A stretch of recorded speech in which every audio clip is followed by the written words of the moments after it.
Local and national news today from Fabulous 103 FM and Fabulous Pattaya Media Group. And to get a notification every time we release another bulletin or programme, like and subscribe to our channel, Fabulous Pattaya Media Group, by using the link below.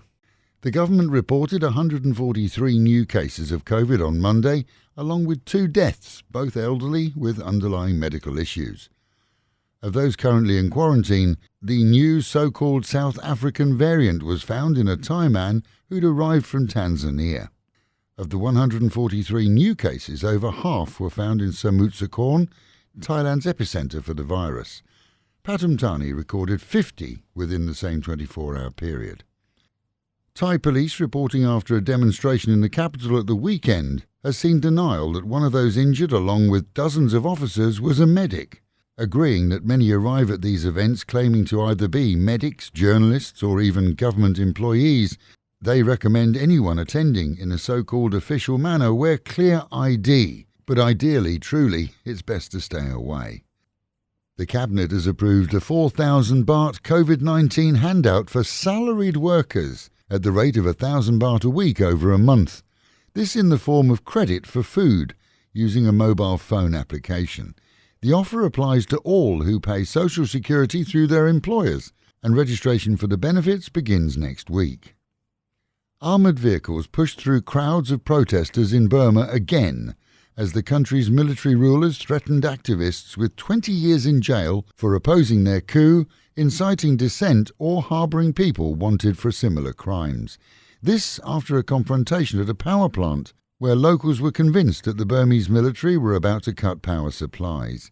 Internet has been very much limited this week too, and the deposed leader Suu Kyi is expected to appear in court via a video link this week, which would be the first sighting of her since the coup took place 2 weeks ago. Half a ton of dried ganja was taken away by officials aside the Mekong River in Tat Panom this week. Locals had reported fleets of boats dropping off the marijuana. Police and army laid in wait for the next drop-off. The motley crew sensed something was wrong and dumped their wares and fled.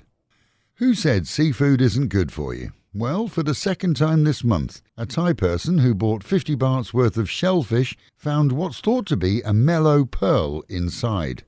As the family sat down to eat, the son nearly broke his tooth, spitting out the orange bauble, which is thought to be worth millions of baht to collectors. Previously, another confirmed find, this time on the beach, saw another local chap go from rag to riches too. And in Bangkok, a woman claims that her husband was depressed and stabbed himself to death. Cops aren't entirely convinced as they found a blood trail through the home and the deceased with a 40-centimetre kitchen knife still embedded in his chest. She claims a lot of the blood is hers as he attacked her. Forensics teams will soon establish whose claret is whose, and we can expect updates on that story soon. Meanwhile, at home and in Pattaya, and immigration officers saw huge queues yesterday as many were overdue for visas or stamps following the 3-day weekend. The reminder was out and is still out that it's best to avoid the first day after any holiday and either go early or wait a few days. Either way, many were left in the midday sun, wondering why they'd been daft enough to go. Rumours on social media that the Pattaya-Hua Hin ferry service will never return have yet to be proven. Suspended for 11 months now and with no activity on their social media, the company, we're told, still possesses its ferry, but has shown no plans for services to resume. With their website now offline, the once fated quick crossing, which was gaining popularity, may just become another victim of the financial virus that's decimated this tourist region.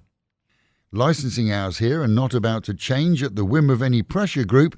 That's been made clear by police, who are monitoring venues around the city to check that they close at 11. If the region changes from its current orange status to yellow, red being the worst, then the chances are that booze sales will be allowed on site until midnight. But for now, any host allowing alcohol sales after 11 is open to huge fines and closure. 2 new COVID cases were reported in our own region this week, an Australian and a Chinese, both having gone for testing of their own volition as they needed to travel abroad. Track and trace was being done yesterday to establish their whereabouts over the past few weeks.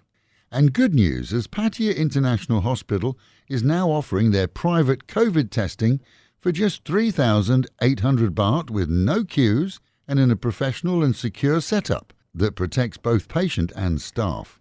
If you'd like to see how it's done, we videoed the whole procedure and it's posted on our YouTube page. Simply look us up on YouTube as the fabulous Pattaya Media Group. And with the reminder, mitts, masks and meters, wash your hands, wear a mask and keep social distancing. And the Met Office promising highs today of 31, dropping down to 26, with an expected sunny day. We'll feel that heat. That is the local and national news from Fab FM. For videos and of course to keep up with Fabulous Pattaya, visit alwayspattaya.com.